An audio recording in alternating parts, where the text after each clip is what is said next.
Greetings, investors. My name is Gene Mellomwood. I'm here with my esteemed partner, Hunter Burnett. Welcome to Investor's Edge. We're so glad you're joining us because our goal is try to give you some ideas to help you with your decision making in a very complex world. And so before we introduce the subject area, I wanted to just spend a minute or two and talk to you guys about complexity, and I wanted to use golf as an example. You know, sometimes when I hear interviews with golf professionals and they are asked, you know, what is it that you think about? Because there are so many things to think about. And I believe Dustin Johnson said that, please, I may be wrong, but he said, you know, here's a stick, here's a ball, stick hits ball, that's the game. And there was a commercial not long ago for golf equipment, and it just struck me as such a great illustration of people, myself included, sometimes making life a bit too complicated. And so the commercial is the inner voice of a person who's standing on the tee and is about to hit a golf ball. And so he goes, oh, I think I had too much coffee. My glove is too tight. My socks are too tight. I'm smelling a sandwich. The partner looks like he's about to sneeze. All of these different things that are excuses for bad golf, and the whole point of that commercial was buy the right equipment and try to have less excuses. So we're going to talk to you today about annuities. Annuities can be very complex, but our goal today is to introduce some basic concepts to you and to just get the conversation started, and you could make it as complicated or as simple as you'd like.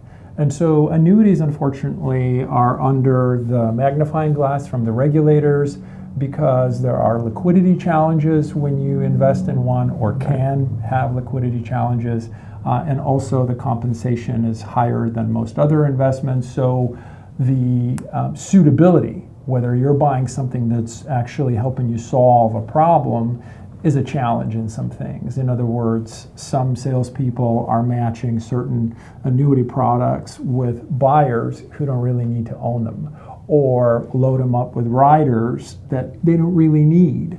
So what does all of that mean? So my goal is to keep it very simple for you today.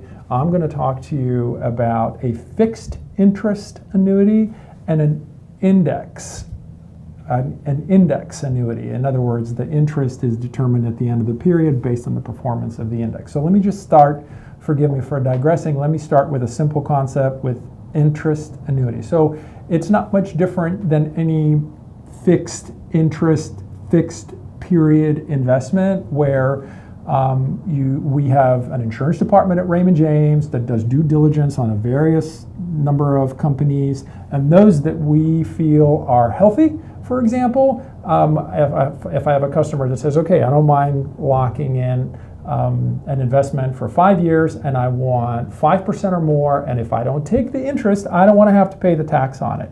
There you go. There is the definition of a fixed interest annuity for a specific period of time. Just for your information, today, and today's the first day of August, we can buy a 7-year fixed annuity with a rate of 5.3. If you don't take the interest, you don't pay the income tax. It compounds on a tax-deferred basis, and the rate doesn't change from year to year.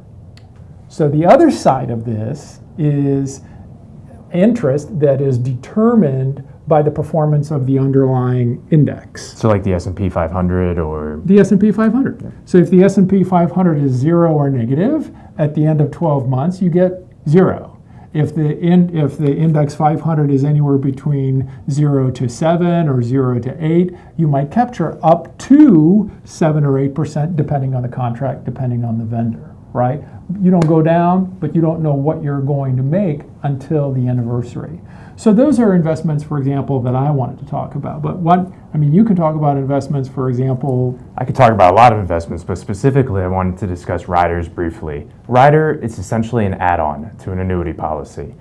So what that means is you can pay an extra fee. Those vary from company to company to add that rider to your policy. So some examples would be guaranteed income, a minimum income benefit that you get paid monthly or annually, depending on how you want to receive it, is one option. Additionally, you could have a death benefit rider, which at the end of the day is used to protect your family and loved ones. If you're in the event that you pass, you want to leave something behind for them.